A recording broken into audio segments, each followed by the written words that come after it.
Yur o'rtoq tezroq, onam kutib qoldi. Bir piyola choy ichib chiqamiz. Ona? Ha? Abbos bilan keldim, ona. Va shu o'rtog'ing juda tarbiyali. Assalomu alaykum, onajonim, yaxshimisiz? Charchamayapsizmi? Voy, onalar, siz meni tug'magan bo'lsangiz ham tuqqan onamdakasiz. Har doim onani shunaqa qo'lidan o'pish kerak. Sigaret hidi kelyaptimi? Mendan kelyaptimi? Yo, bolajonim, siz tarbiyalisiz juda. Buni man tuqqosqondan kelayotgandir-da. Yuring, bir piyola choy beray sizga, bolajonim, yuring. Bo'pti, karta o'ynaymiz, sus.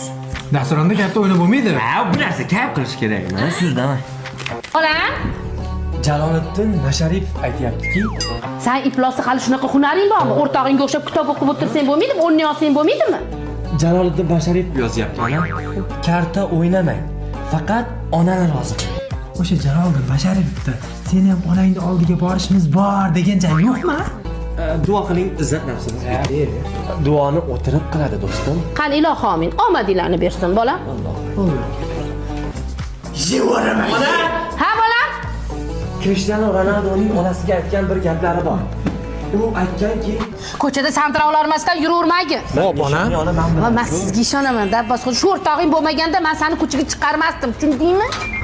Hamada bomiga shunaqa o'rtoq-ey. bir klublarga borib kayf qilmaymizmi? Qanaqa qilib ulguryapsan, Abbos?